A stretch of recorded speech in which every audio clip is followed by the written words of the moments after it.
नमस्कार, स्वागत है आपका चेतन भारत लर्निंग पर। और आज से हम उत्तर प्रदेश लोक सेवा परीक्षा के अंतर्गत जो पाठ्यक्रम है उसमें भारतीय संविधान और राज्य व्यवस्था के पाठ्यक्रम की विधिवत शुरुआत करने जा रहे हैं।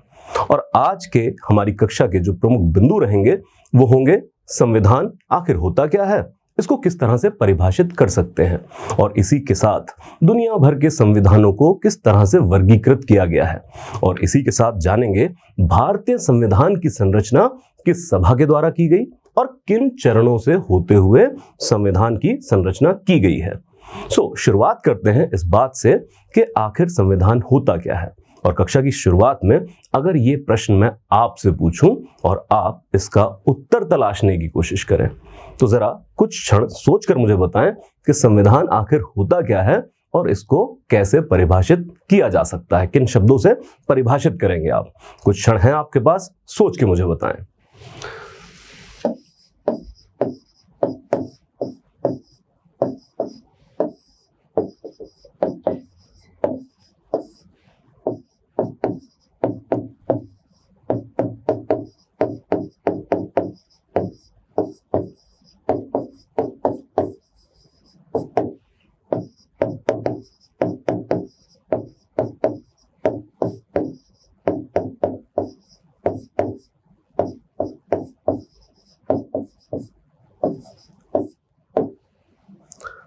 ठीक है, तो आपका सोचने का वक्त खत्म होता है।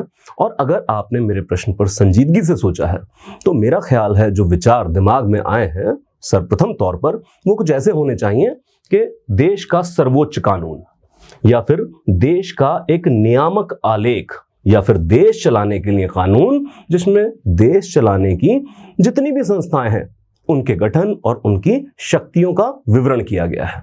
और ये विचार गलत नहीं है, ये सत्य है, पर हम आगे बात करेंगे ये अर्ध सत्य है। क्योंकि जब हम इस तरह के विचारों से संविधान को परिभाषित करते हैं तो हम कानून के सिर्फ विधिक तौर पर या फिर कानून के सिर्फ संविधान के कानूनी रूप पर हम प्रकाश डाल रहे होते हैं, तो इसके सामाजिक या आर्थिक पहलू पर हम गौर नहीं कर रहे होते। तो मैं कहना ये चाहता हूं, हम कोई भी राजनीति शास्त्र की किताब उठाकर देखें तो जो प्रथम दृष्टया हमें परिभाषाएं मिलती हैं वो कुछ इसी तरह की हैं कि देश का सर्वोच्च कानून है, और देश का सर्वोच्च कानून है तो जो देश चलाया जाएगा वो इसी दस्तावेज में लिखे अधिनियमों से चला जाएगा, उपबंधों से चलाया जाएगा। और इसी के साथ जितनी भी संस्थाएं हैं देश चलाने के लिए उनकी संप्रभु शक्तियों का भी विवरण आपको संविधान के अंदर मिलेगा। और इसी के साथ देश के नागरिकों को नियमित करने के लिए भी इसमें बहुत सारे उपबंधों को रखा जाता है। लेकिन ये है एक कानूनी पहलू जो सही है अपने आप में कि हाँ, देश का सर्वोच्च कानून होता है कोई भी संविधान किसी भी देश के लिए। बट जो हम आज बात करना चाहते हैं वो ये कि ये सिर्फ कानूनी आलेख नहीं है, सिर्फ कानूनी दस्तावेज नहीं है, उससे कहीं ज्यादा कुछ है। बल्कि राजनीति शास्त्र के विशेषज्ञों की माने तो कोई भी संविधान उस देश की कंप्लीट आइडेंटिटी, उसकी संपूर्ण पहचान होता है। मतलब कई जगहों पे तो जैसे पर्शियन लैंग्वेज में एक बड़ा अच्छा शब्द है आईन, जिसको अगर हम हिंदी की तरफ लेके जाएं तो दर्पण की तरह। मतलब कोई भी संविधान देश के लिए दर्पण का काम करता है। एक देश पूरे तौर पर किस तरह का है, वो पॉलिटिकल मतलब उसकी राज व्यवस्था कैसी है, इसके साथ ही आर्थिक तौर पर या सामाजिक तौर पर वो देश कैसा है, इसका संपूर्ण विवरण हमें संविधान के अंदर मिलता है। तो सिर्फ कानूनी ना होके सामाजिक और आर्थिक दस्तावेज भी है। अब ये सामाजिक और आर्थिक कैसे हो गया? तो देखिए, जब तक हम अपने संविधान के अंदर यहाँ पर विधायिका, कार्यपालिका या न्यायपालिका को पढ़ेंगे, जब हम देखेंगे एक सर्वोच्च न्यायालय होता है देश के अंदर, और फिर राज्यों के अंदर उच्च न्यायालय की व्यवस्था है, या फिर भारत में केंद्र में संसद की व्यवस्था है और राज्यों में विधानसभाओं की व्यवस्था की गई है। इसी के साथ राष्ट्रपति, उपराष्ट्रपति, राज्यपालों जैसी या मंत्रिमंडल जैसी संस्था का जब हम अध्ययन करते हैं तो हमें समझ में आता है कि हमारे देश की राज व्यवस्था कैसी है। हम कानूनी पहलू को पढ़ रहे होते हैं, लेकिन इसी के साथ जब हम संविधान के अंदर मौलिक अधिकारों को पढ़ना शुरू करते हैं, और मौलिक अधिकारों में हम ये देखते हैं कि महिलाओं और बच्चों के लिए स्पेशल प्रोविजंस, विशेष उपबंध लाए जा सकते हैं और इसी के साथ देश के अंदर अनुसूचित जाति, अनुसूचित जनजातियों के लिए भी विशेष प्रबंधन किए जा सकते हैं। जैसे विधायिका के अंदर विशेष प्रबंधन है, सीट रिजर्व की गई हैं, आरक्षित की गई हैं अनुसूचित जाति और जनजाति के पक्ष में। और इसी के साथ जब हम अनुसूची 5 और 6 पढ़ते हैं और देखते हैं कि कुछ ऐसे इलाके जहां पर जो आदिवासी बहुल्य इलाके हैं वहां पर शेड्यूल्ड एरिया मतलब के अनुसूचित क्षेत्र बनाया जा सकता है और उस अनुसूचित क्षेत्र का जो राज्य व्यवस्था चलेगी, जो कानून व्यवस्था होगी, वो राज्य के बाकी हिस्सों से इतर होगी। वहां की राज्य व्यवस्था आदिवासियों की संस्कृति के अनुरूप अनुकूल होगी। तो हमें ये समझ में आ रहा है कि हम किस तरह का समाज है। हमारे समाज का कुछ हिस्सा विकास के इस क्रम में निरंतर हमारे साथ आगे नहीं आ पाया है, किन्हीं वजहों से पिछड़ा रह गया है। पर यह संविधान उन्हें पीछे छोड़ के अकेले आगे बढ़ने की बात नहीं करता है। तो उनको भी साथ लाने के लिए, एक समता मूलक समाज के निर्माण के लिए विशेष उपबंधों की बात करता है यह संविधान। तो हमें अपना समाज समझ में आता है। जब इसी में अस्पृश्यता को खत्म करने की बात हम पढ़ेंगे अनुच्छेद 17 के अंदर, तो हमें समझ में आएगा हमारे समाज की कुरीतियां क्या हैं, जिसके ऊपर संविधान प्रकाश डालता है और मुख्य तौर पे बात करता है। इसी के साथ अगर हम आर्थिक पहलू की बात करें तो जब हम भाग 12 और 13 पढ़ते हैं, जब हम वित्तीय मामलों की जानकारी हासिल करते हैं, कर, टैक्स, उसकी क्या व्यवस्था है, कौन से बिंदुओं पर केंद्र सरकार और कौन से बिंदुओं पर राज्य सरकार कर वसूल सकती है, और इसी के साथ जो व्यापार है, जो अंतरराज्य व्यापार है, ये स्वतंत्रता के साथ किस तरह से प्रतिपादित किया गया है संविधान के अंदर। जैसे बनारस की साड़ी चेन्नई तक जाए और चेन्नई की साड़ी जालंधर तक आए, जालंधर में बनने वाले क्रिकेट के बल्ले देश के हर कोने तक पहुंचाए जाएं, उत्तर प्रदेश के मुरादाबाद के पीतल के बर्तन कर्नाटक की पाकशालाओं की शोभा बढ़ाएं। तो ये जो अंतरराज्य व्यापार चल रहा है, इसके भी जब उपबंध हम संविधान के अंदर पढ़ते हैं तो हमें पता लगता है कि हमारे देश का आर्थिक पहलू क्या है। तो मैं कहना ये चाहता हूं कि जब भी अगली बार आपसे लिखित परीक्षा या इंटरव्यू के अंदर कभी भी ये सवाल पूछा जाए कि संविधान आखिर होता क्या है, तो आप सिर्फ कानूनी पक्ष तक सीमित ना रहें, बल्कि इसके सामाजिक पक्ष को और इसके आर्थिक पक्ष को भी मुख्यतः सामने रखें। जैसे एक हम बात करें संविधान के विशेषज्ञों की, तो संविधान विशेषज्ञ हुए एक ग्रैनविले ऑस्टिन, और भारत के संविधान पर भी उनकी किताबें काफी विख्यात हैं। तो उन्होंने विभिन्न संविधानों के बारे में एक बहुत ही खूबसूरत पंक्ति कही कि कोई भी संविधान जो होता है वो सर्वप्रथम एक सामाजिक आलेख होता है, एक सामाजिक दस्तावेज होता है। अंग्रेजी में उनका वक्तव्य है, constitution is first and foremost a social document. तो याद रखें, संपूर्ण तौर पर आपका देश कैसा है, वो राजनीतिक तौर पर, सामाजिक तौर पर या आर्थिक तौर पर किस प्रकार का है, ये पूर्ण रूपेण दर्शाया जाता है संविधान के अंदर। मैं कहना ये चाहता हूं अंत में कि अगर आज भारत को किसी को जानना है, कोई भारत के बारे में जानना चाहता है, कोई युगांडा में बैठा व्यक्ति, कोई फ्रांस में बैठा व्यक्ति, तो उसको फाहियान की तरह अब भारत यात्रा पे आने की जरूरत नहीं पड़ेगी। गूगल है, इंटरनेट है, उस पर जाएं, भारतीय संविधान को डाउनलोड कर लें। भारतीय संविधान के गहन अध्ययन से भारत के सामाजिक, आर्थिक, राजनीतिक पहलू की जानकारी उस व्यक्ति को मिल जाएगी। भारत पूर्ण रूपेण किस प्रकार का है, ये वो व्यक्ति अपने घर बैठा संविधान की अध्ययन के बाद जान सकता है। अब इसी चर्चा परिचर्चा से हम संविधान के महत्व को भी समझ सकते हैं। किसी भी देश के लिए जो संविधान है, सबसे पहले तो वो देश चलाने के लिए कानून देने की बात करता है। मतलब अगर मैं यूं कहूं कि हम कोई खेल खेलना शुरू करते हैं तो लाजमी है कि उस खेल के नियम पहले ही तय कर लिए जाएं, ताकि बाद में कोई संशय ना रह जाए। अब मैं जानता हूं कि खेल खेलना और देश चलाना बहुत अलग बातें हैं। देश चलाना एक बहुत ही सीरियस विषय है, लेकिन फिर भी जब हम 15 अगस्त 1947 को आज़ाद हो रहे हैं तो हमारे लिए लाजमी था कि नए भारत के, नव भारत निर्माण के लिए हम कायदा कानून एक अलग संविधान के अंदर पिरोलें। मतलब कि आजादी से पहले ब्रिटिश राज के दौरान या मुगल राज के दौरान चाहे किसी भी तरह की राज व्यवस्था चल रही हो, चाहे किसी भी तरह के समाज का निर्माण हुआ हो, लेकिन आजाद भारत में, एक लोकतांत्रिक गणतांत्रिक भारत में जो राज व्यवस्था होगी वो किस प्रकार से होगी, और साथ ही उस राज्य व्यवस्था के थ्रू जो हम एक नए समाज का निर्माण करेंगे वो किन मूल्यों पर टिका होगा। तो इसके लिए हमें एक संविधान की बहुत ज्यादा आवश्यकता थी। तो संविधान क्या करता है, आपको राज व्यवस्था चलाने के लिए कुछ संस्थाएं प्रदान करता है, और उन संस्थाओं के गठन के साथ साथ उनकी शक्तियां और उन शक्तियों पर कुछ नियमित प्रतिबंध लगाने के भी उपबंध संविधान के अंदर दिए जाते हैं। अब इसके अलावा जो नागरिक हैं, नागरिक सुरक्षा के लिए कुछ मूल अधिकार उनको दिए जाएंगे, शायद कुछ कर्तव्य भी बताए जाएं।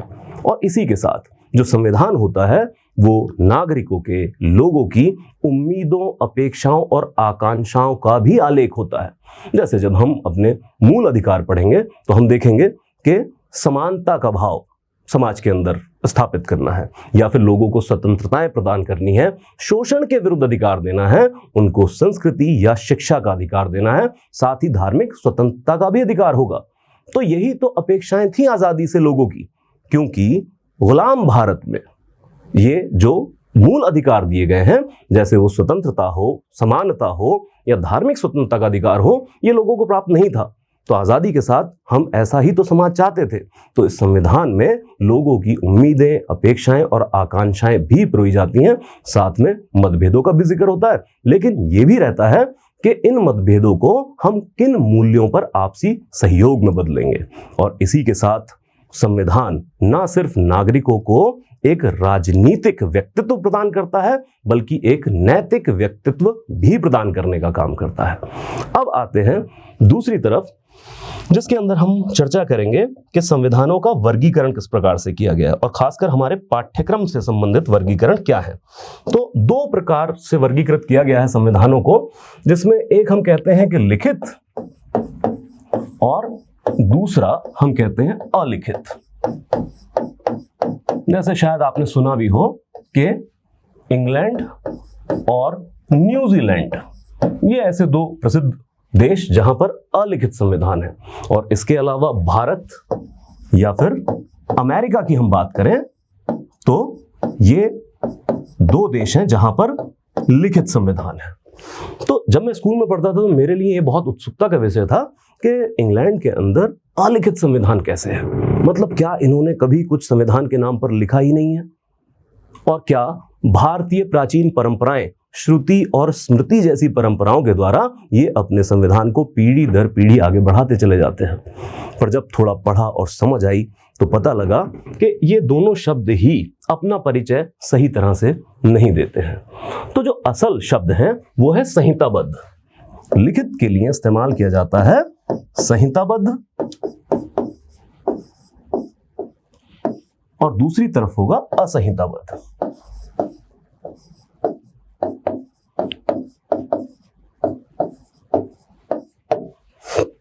अब संहिताबद्ध से हमारा ये अभिप्राय है कि संहिताबद्ध का मतलब कानून के सभी उपबंधों को, सभी प्रावधानों को एक सूचीबद्ध तरीके से एक किताब में पिरो लेना, अनुच्छेदों के द्वारा, खंडों के द्वारा, अनुसूचियों के द्वारा संविधान के सभी प्रावधानों को सूचीबद्ध कर लेना और एक पुस्तक, एक किताब तैयार कर लेनी जिसको हम संविधान कहेंगे।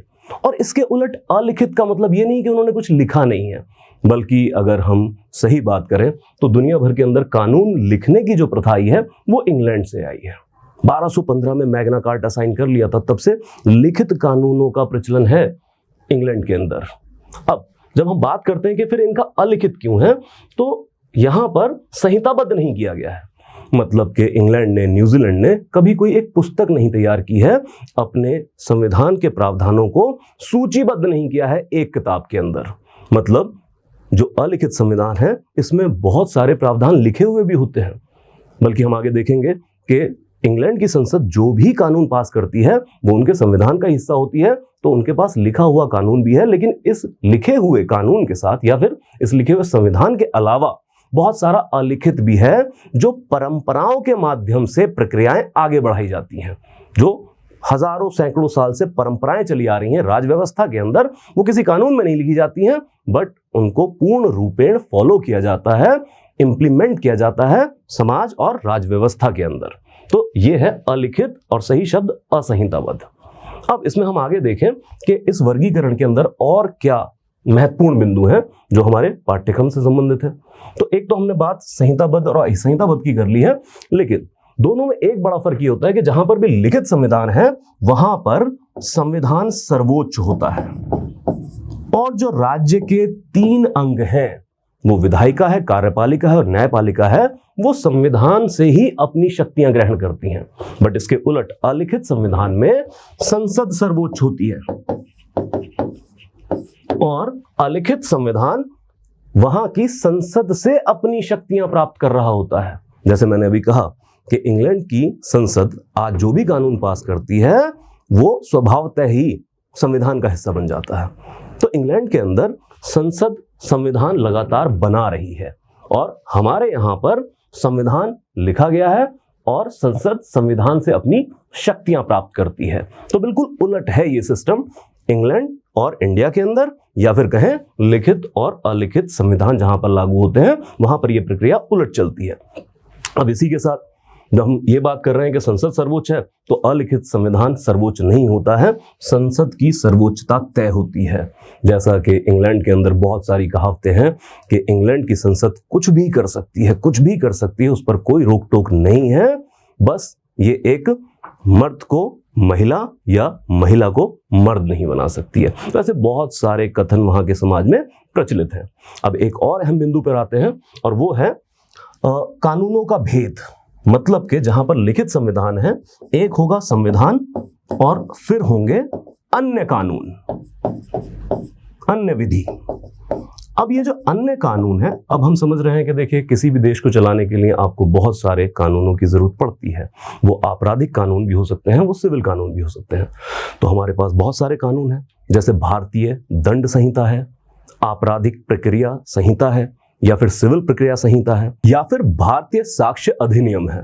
तो ऐसे जितने भी अन्य कानून हैं और संविधान है, ये अलग अलग होंगे, मतलब इनमें पूर्ण रूपेण भेद होगा और अन्य कानून संविधान का हिस्सा नहीं माने जाएंगे। अच्छा, यहां पर मैं ये बात स्पष्ट कर दूं कि ये जो अन्य कानून होंगे ये संविधान की परिधि में ही होंगे। परिधि से मेरा मतलब इन कानूनों में कोई भी ऐसा उपबंध नहीं हो सकता है जो संविधान के किसी प्रावधान का उल्लंघन करता हो, तो ऐसा कानून नहीं हो सकता है। अब इसके उलट आते हैं अलिखित में, तो कोई भेद नहीं होता है, वहां पर संविधान और अन्य कानून सब संविधान में ही गिने जाते हैं। जैसे हमने अभी कहा था कि इंग्लैंड की संसद अगर आज कोई भी कानून पास करती है, वो आपराधिक कानून हो या सिविल कानून हो, वो संविधान का ही हिस्सा माने जाएंगे। तो वहां पर इस प्रकार का कोई भेद नहीं रखा जाता है।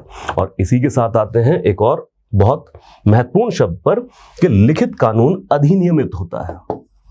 अधिनियमित मतलब एक तय तिथि पर इस कानून को पूरा किया जाता है और कानूनी रूप से लागू किया जाता है। हालांकि अधिनियमित का मतलब है कानूनी रूप से बना लेना। जिस दिन कानून लिखने की या संविधान लिखने की प्रक्रिया पूर्ण हुई हो, जैसे भारतीय संविधान लिखने की प्रक्रिया पूर्ण हुई थी 26 नवंबर 1949 को, तो इस दिन भारत का संविधान अधिनियमित कर दिया गया था। लेकिन अलिखित क्योंकि कभी इन्होंने लिखने की प्रक्रिया शुरू ही नहीं की, तो खत्म कैसे करेंगे? तो ये कहा जाता है विकसित। मतलब कोई तय तिथि नहीं है कब से ये संविधान बन रहा है, कब पूरा होगा, इसकी कोई तय तिथि नहीं होती है। और इसी के साथ आखिरी बिंदु जो हमें समझना है, लिखित कानून कठोर या लचीला दोनों हो सकता है। जब मैं कह रहा हूं कि संविधान या कानून के कठोर या लचीलेपन के बारे में, तो कठोर मतलब किसी संविधान के अंदर अगर बहुत मुश्किल प्रक्रिया से संशोधन किया जा सकता है तो वो कठोर संविधान कहलाएगा। लेकिन अगर संविधान के अंदर संशोधन की प्रक्रिया बहुत सरल है, आसानी से किया जा सकता है, तो फिर ये लचीला संविधान कहलाएगा। अब लिखित कानून में क्योंकि संविधान के संशोधन की प्रक्रिया का वर्णन दिया होता है, उपबंध दिए होते हैं, तो अब वो उपबंध अगर आसान व्यवस्था प्रदान करता है तो लचीला हो जाएगा, और अगर बहुत ही कठोर व्यवस्था है तो कठोर कानून हो जाएगा। लेकिन इसके उलट अलिखित कानून हमेशा या अलिखित संविधान हमेशा लचीला होता है। जैसे हमने अभी बात की कि इंग्लैंड की संसद कोई भी कानून पास करती है तो वो खुद से ही संविधान का हिस्सा बन जाते हैं। तो जब भी इंग्लैंड की पार्लियामेंट, इंग्लैंड की संसद कोई कानून पास करती है तो फिर उनके संविधान के अंदर ऑटोमेटिकली स्वतः रूप से संशोधन हो जाता है। अब जब हम संविधान की अवधारणा को समझ चुके हैं तो चलते हैं भारतीय संविधान के गठन की ओर। अगर भारतीय संविधान के गठन की हम बात करें तो सबसे पहले आधिकारिक तौर पर भारत में जो संविधान सभा की मांग की गई, संविधान सभा वो संस्था जो संविधान का निर्माण करेगी। तो सबसे पहली बार आधिकारिक तौर पर 1934 में एम.एन. रॉय साहब ने संविधान सभा की मांग अंग्रेजों के सामने रखी। 1935 में भारतीय राष्ट्रीय कांग्रेस ने भी संविधान सभा की मांग को अपनी मुख्य मांगों में शामिल कर लिया और 1940 के अगस्त प्रस्ताव ने अंग्रेज सरकार ने पहली बार संविधान सभा की मांग को मंजूरी प्रदान की।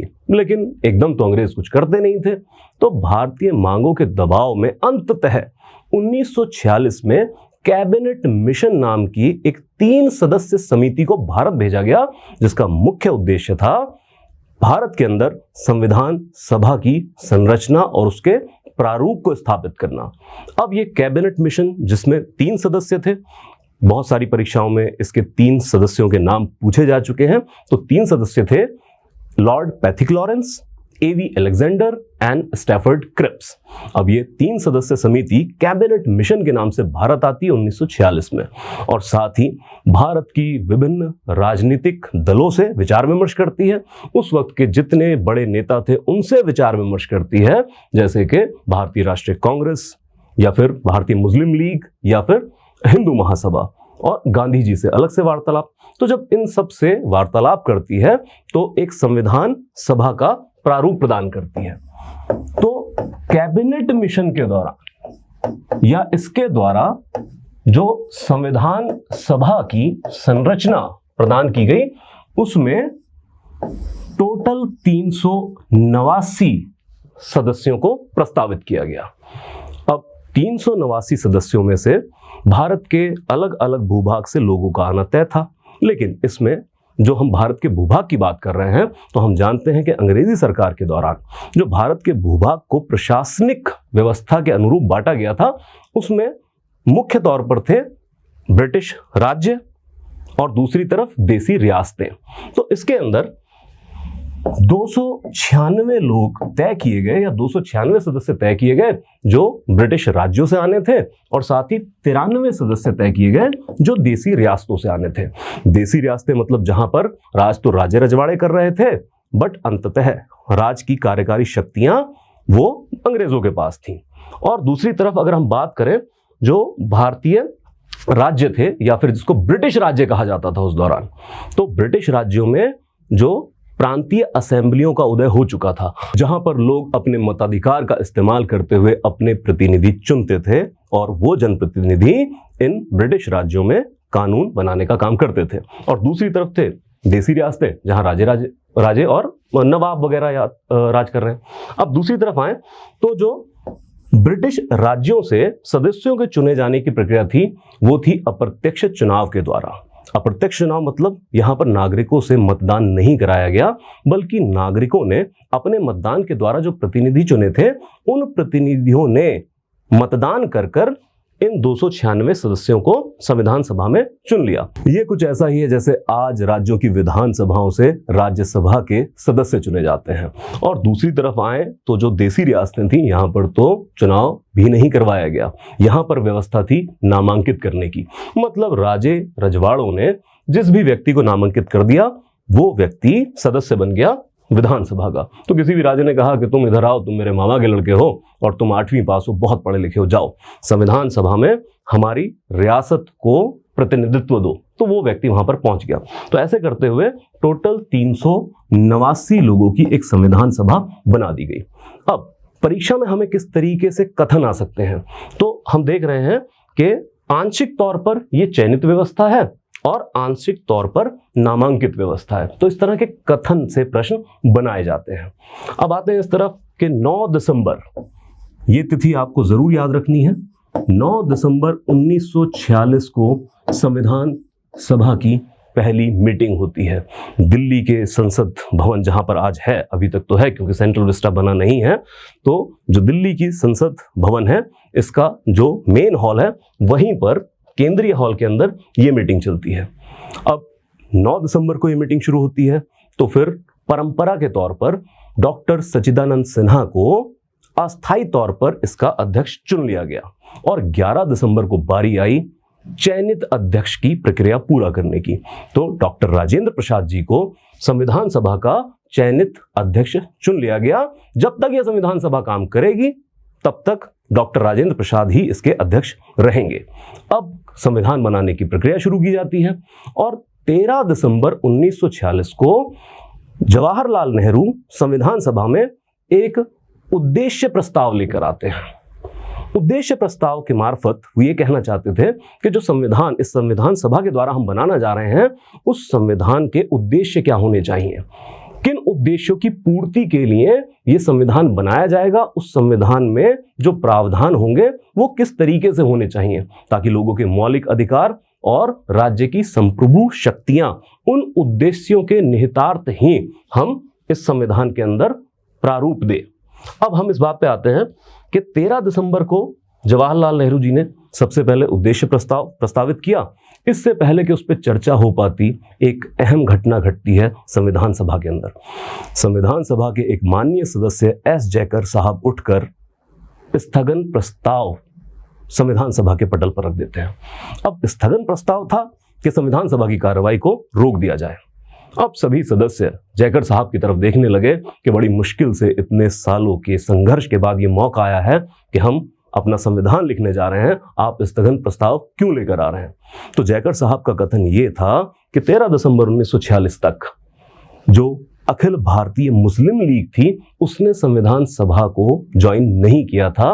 वो मेंबर तो चुने गए थे लेकिन संविधान सभा में वो उपस्थित नहीं हुए थे, बायकॉट कर रखा था।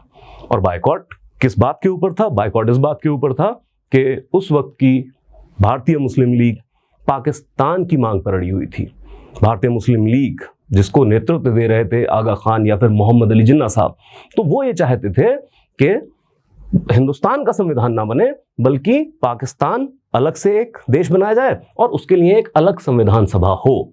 मतलब ये दो बहुत ही महत्वपूर्ण चीजें आप नोट करें कि पहला तो 15 अगस्त 1947 से भी आया नहीं है, उससे पहले ही संविधान लिखने की प्रक्रिया शुरू हो चुकी है 9 दिसंबर 1946 को। और दूसरा, जब संविधान सभा संविधान लिखने का काम कर रही है तो अखंड भारत का संविधान लिखने का काम कर रही है। अभी तक पाकिस्तान नहीं बना था या फिर जो भारत को खंडित नहीं किया गया था।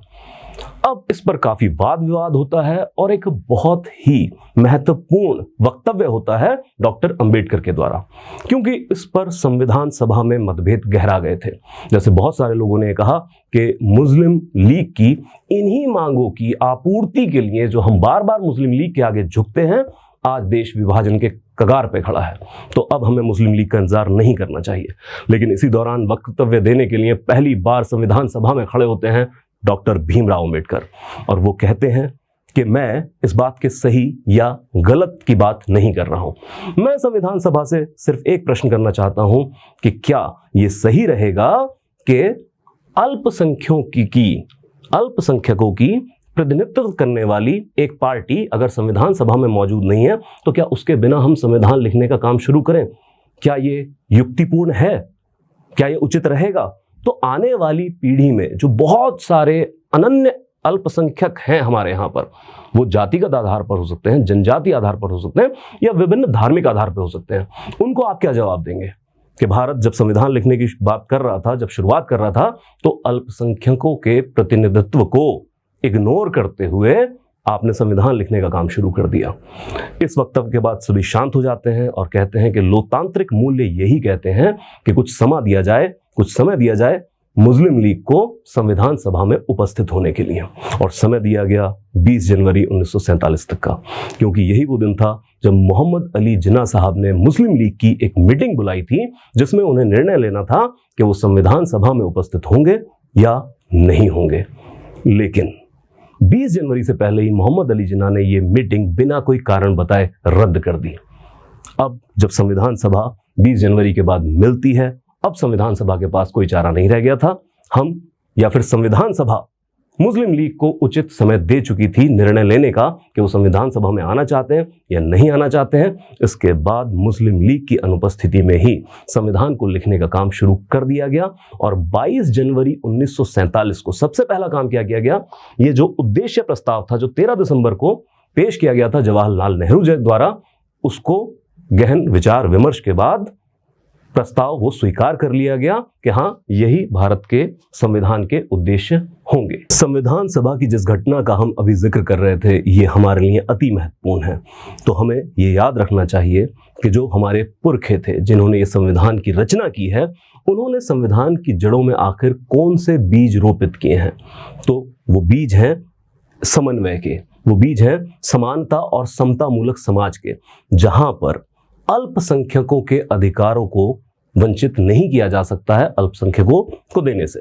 अब हम आते हैं इस तरफ कि जब आज के दौर में बहुत सारी बात ये हो रही है कि अगर किसी सरकार को बहुत ज़्यादा मेजॉरिटी मिल जाती है, उनका संख्या बल संसद के अंदर या विधानसभा के अंदर बढ़ जाता है, तो जो मर्जी कानून पास करे, चाहे उनसे विभिन्न आधारों पर अल्पसंख्यकों के अधिकारों का हनन होता हो, तो क्या ये संविधान की दृष्टि में सही है? अगर हम अपनी संविधान सभा के व्याख्यानों पर जाएं तो ये सही नहीं है। बल्कि अगर संख्या बल किसी राजनीतिक पार्टी का ज़्यादा है, हम यहाँ पर निर्वाचित सदस्यों के संख्या बल की बात कर रहे हैं, तो इसका मतलब ये नहीं है कि अल्पसंख्यकों को उनके अधिकारों से वंचित कर दिया जाए, बल्कि जो मेजॉरिटी है, जो बहुसंख्यक हैं, उनका ये फर्ज है, जिम्मेवारी है संविधान के अंदर कि अल्पसंख्यकों के अधिकारों का ध्यान रखा जाए।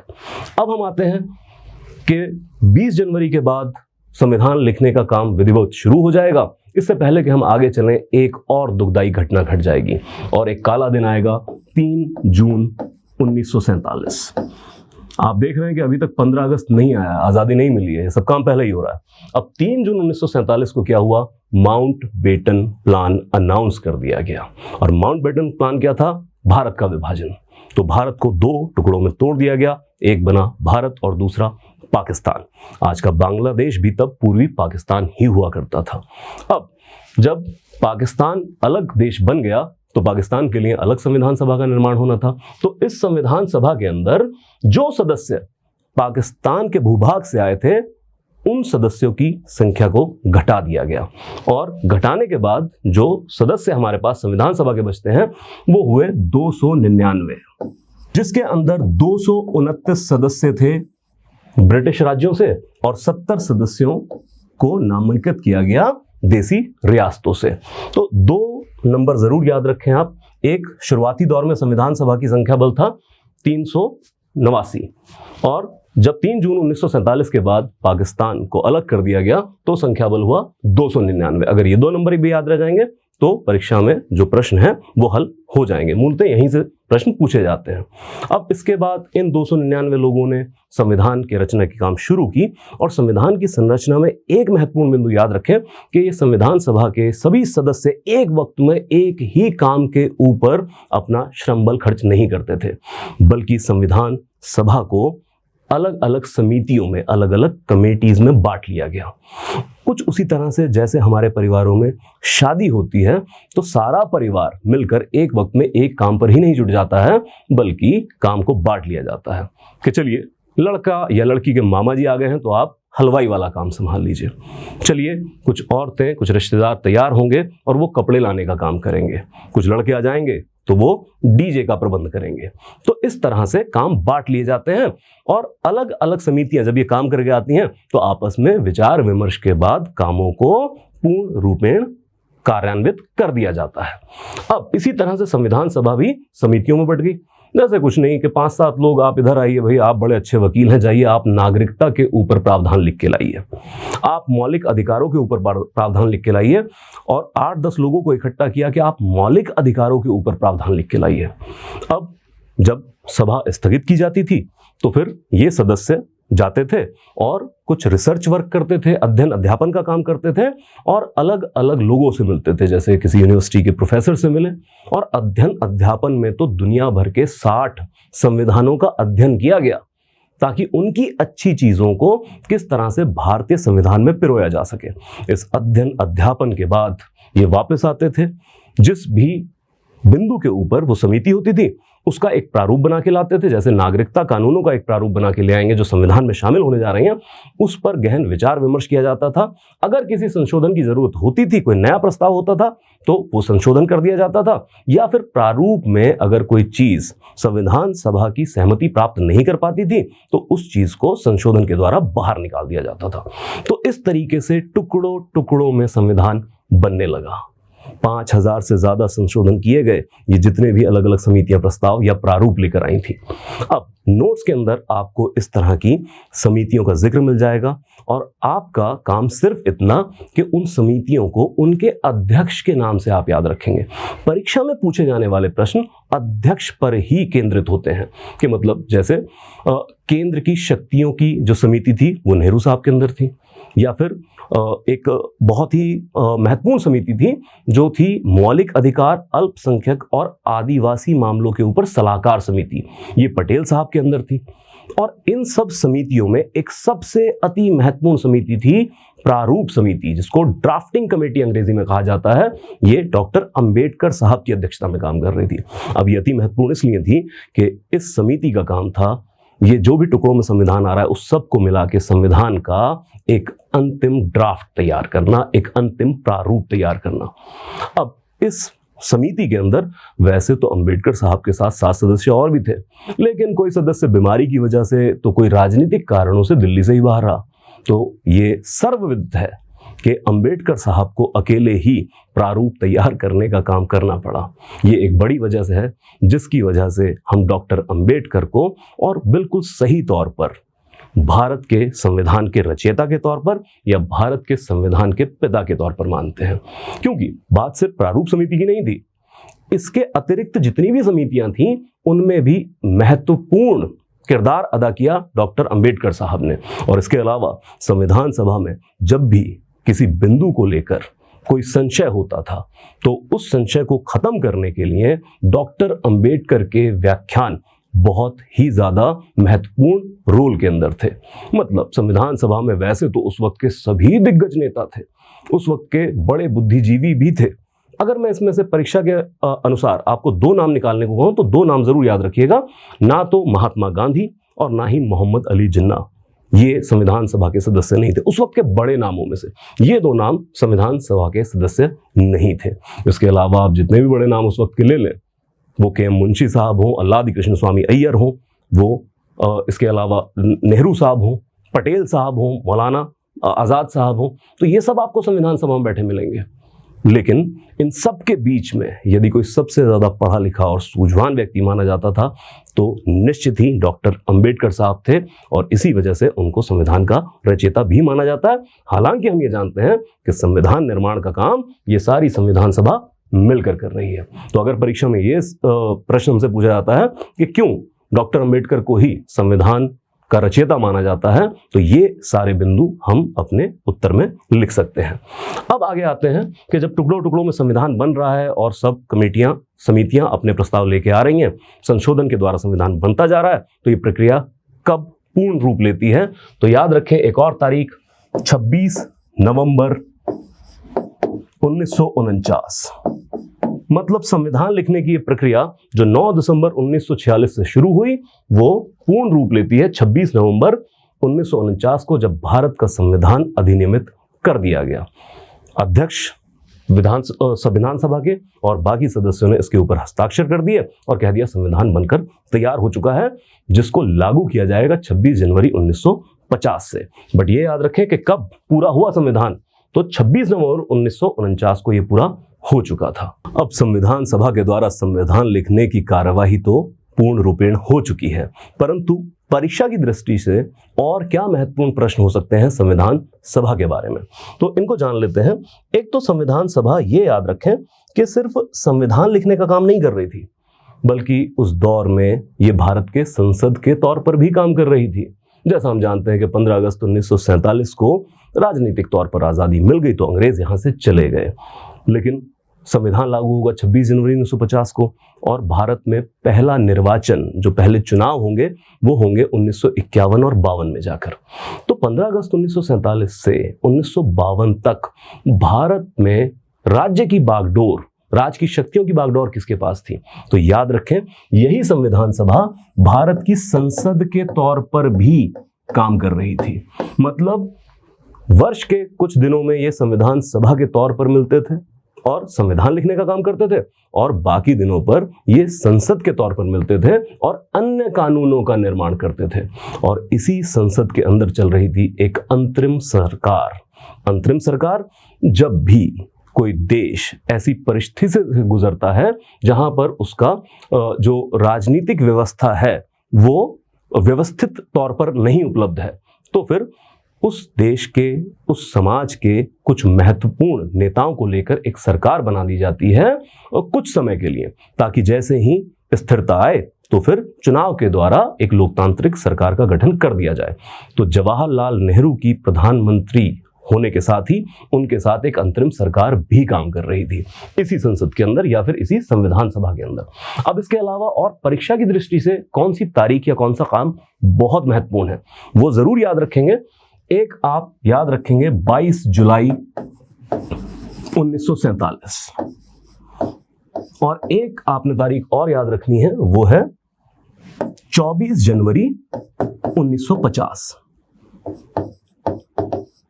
अब 22 जुलाई 1947 की तारीख का महत्व यह है कि इस दिन संविधान सभा ने भारत के तिरंगे को भारत के झंडे के तौर पर अंगीकृत कर लिया। तो जो तिरंगा हमारा झंडा होगा वो 22 जुलाई 1947 को अंगीकृत किया गया और इसी संविधान सभा ने अंगीकृत किया। मतलब अगर कोई ये बताए कि प्रश्न आ जाए कि किसने ये निर्णय लिया कि तिरंगा ही भारत का झंडा होगा, तो ये काम संविधान सभा ने किया। हालांकि अगर हम संविधान के प्रावधानों को देखें तो मौलिक कर्तव्यों को छोड़कर कहीं झंडे की बात नहीं मिलती है, और मौलिक कर्तव्य वो तो खुद 42वें संशोधन से 1976 में आए थे। तो ऐसा कहीं लिखा हुआ नहीं है, बट हाँ एक प्रस्ताव के द्वारा इसको अंगीकृत कर लिया गया संविधान सभा के अंदर। और इसी संविधान सभा ने 24 जनवरी 1950 को गणतंत्र दिवस से ठीक 2 दिन पहले राष्ट्रगीत और राष्ट्रीय गान को भी अंगीकृत कर लिया।